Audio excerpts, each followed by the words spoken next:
All right, folks, we're here with Kevin the TacDaddy. Today we went out to an event, and I wanted to talk to you about that event today. You survived. I did survive. I'm a little tired now, but it was fun. Outbreak Shootout 2015. We're adding the 2015 ourselves because based on participation and what we saw at the event today, we foresee there being another one. It'll happen again. It'll only get better. It'll get bigger.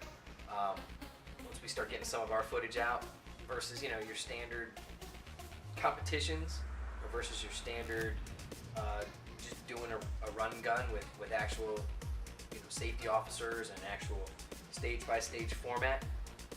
Again, it's hard to talk about because there is nothing like it out there. It's a combination of kind of a fitness exercise, a shooting exercise, and then they have the zombie outbreak aspect of it as well. So I think it'll be a huge success once the format gets a little tighter. Right. Now, for you, you're Kevin the TacDaddy. We know you as being tactical. Could not do it.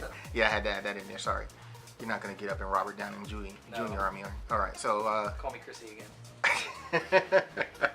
I know about Jim Rome. Jim Rome, yes, sir. So, your background is regular, everyday dad, guy, right. Gun owner, Second Amendment supporter.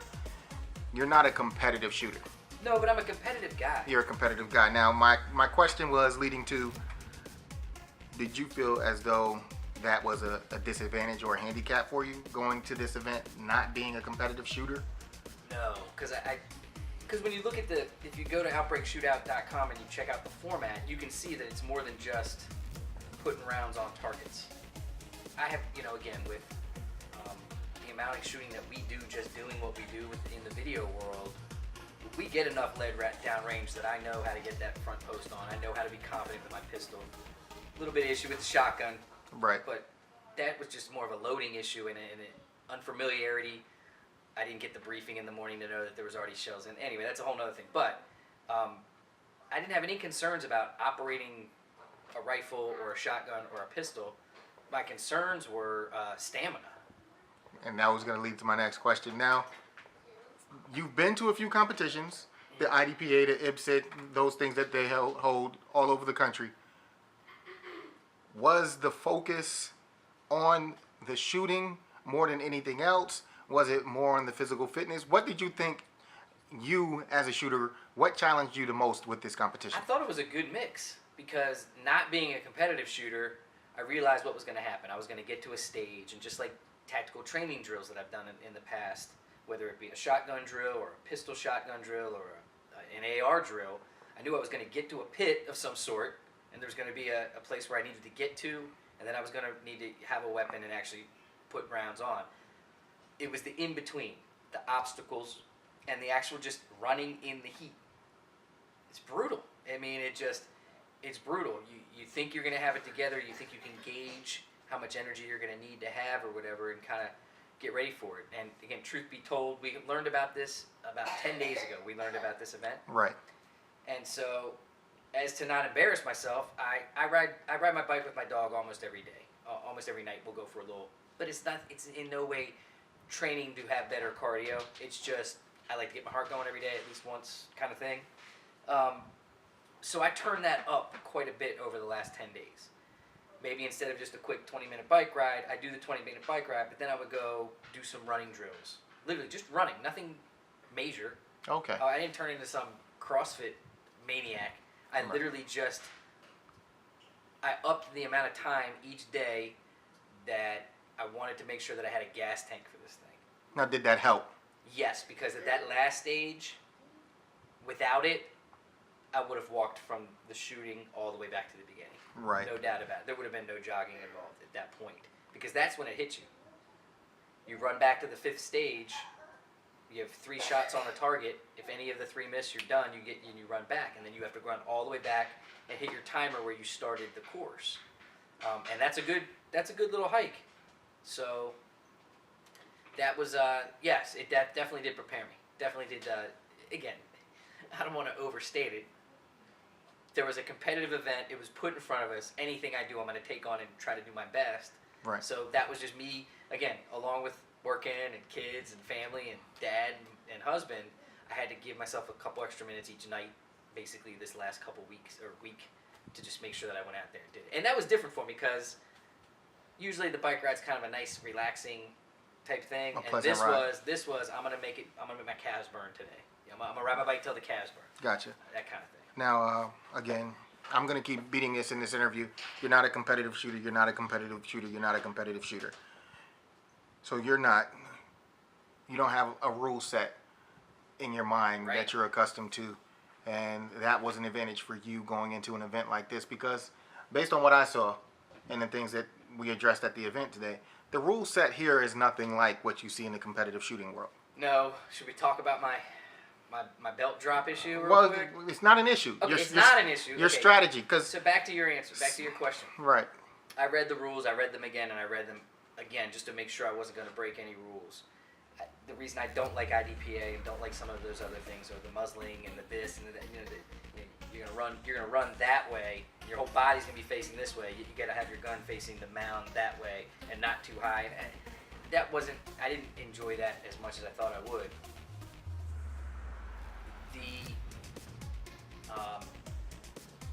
I lost my train of thought there. You don't like IDPA and because of their rule sets. Right, okay, so this one I read the rules twice, and then I said, all right, you know what, I'm going to try to do as much as I can. I'm going to carry a water with me. Nothing in the rules says you can't carry a water.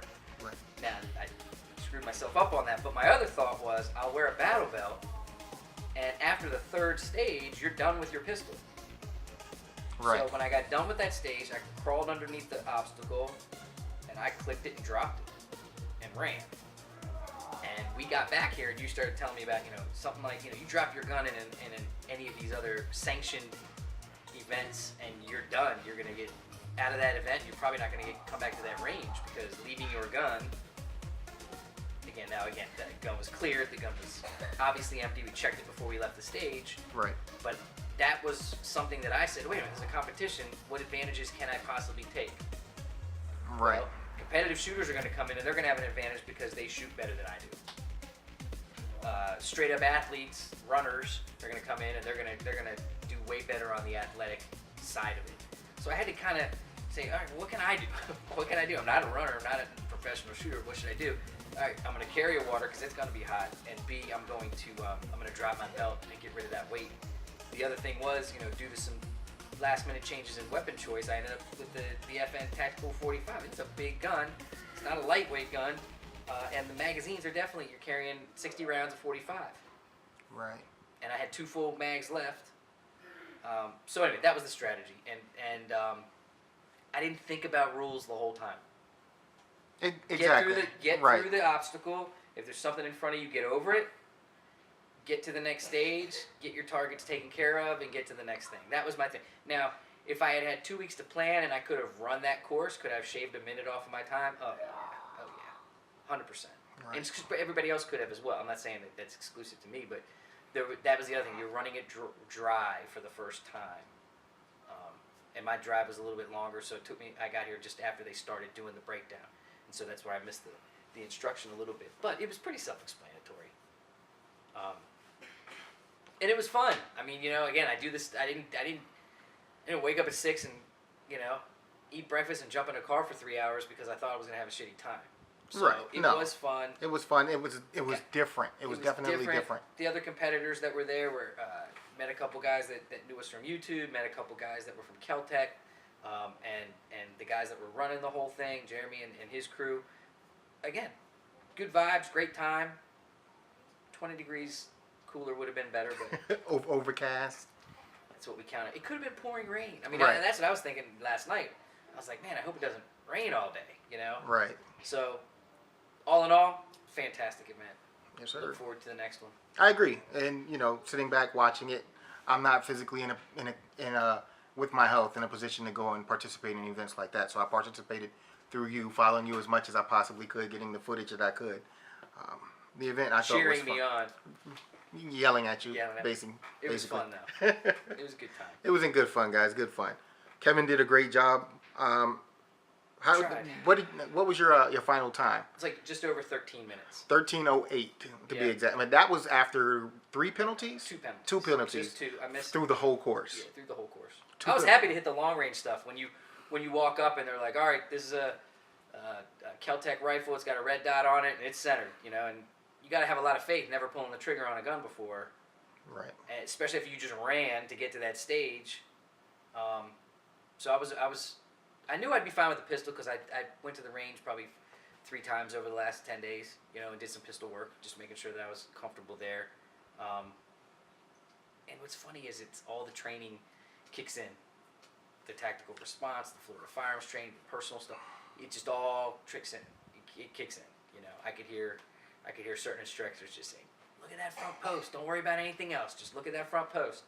Put that thing out there, and that's all I was concentrating on. Just put two solid rounds. I didn't overshoot anything.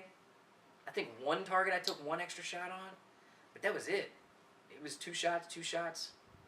Yeah, it was fun. It was a good time. I noticed the two shot thing with a lot of competitors, and I think you guys were killing yourselves with that because there were no limits on how many shots you can put up downrange. Is that what it was? There was So no limit? you could have just made sure Gotcha. that there were no misses and no. Because you had to hit it in the 9. Right. You had to dead get center. 9 points total per target.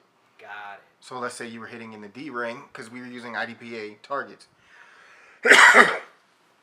You would have guys. You had on stage 3. You had the 4 targets. Like, let's say for the rifle. Yep. The rifle magazine had 20 rounds in it. You had to put 2 per target. 4 targets total, 2 per target, so 8 shots.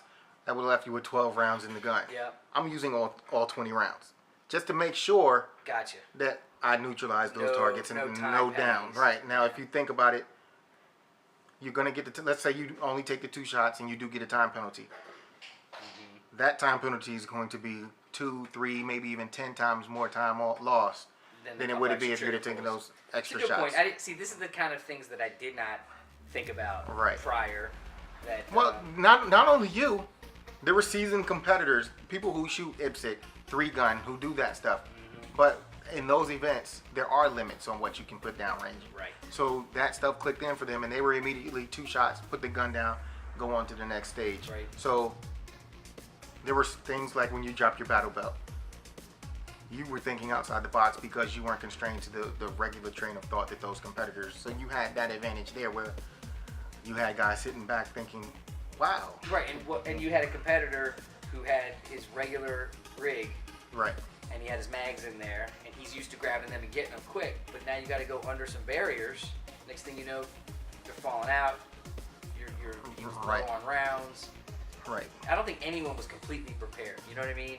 Exactly, Even because whether you were a competitor with a jersey on, or whether you were a super tactical guy with beard and tats, right. it was kind of Because of the nature of the setup, both worlds. competitive shooters, they may have some of the best gear in the world for those events where they never get on their hands and knees and do any crawling of any sort. They may get on their hands and knees to pick up their rifle and shoot prone. Right. But that's it. There's really no real movement.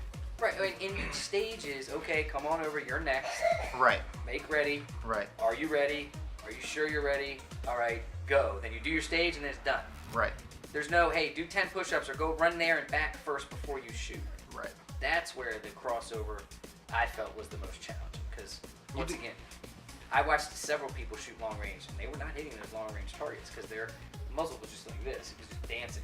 Right. You did the time with penalties 13:08. The fastest time recorded yesterday, Saturday, was in the 8-minute mark. But that guy is a beast. Yeah. For someone in your position, I think you did a fantastic job. Oh, thanks. You know, I was running behind you in one of the Porsches yelling, just get 13, just get 13, just get 13. Through conversation with other competitors, knowing what their skill level is, because I've shot with them at other competitions, I determined that was a very good point to be at for someone who doesn't shoot this stuff on a regular basis. And you were right there. I mean, you finished under 13 minutes. Right. As far as your time, and then your penalties added those few seconds on. So yeah, I'm interested to see. I think, honestly, like I told you before, it's probably middle of the pack somewhere. You know, that's Right. kind of what I'm guessing. There were definitely some dudes there that were in it to win it. I mean, there were some guys there that were paying attention and watching everybody else run, and definitely were way into it. Like I said, what was awesome, the best part about this, outside of the fact that I get to come out and hang out here afterwards, is there was no pressure. I'm not in a league where it's going to get posted and it's going to affect my ranking. Right. I'm not.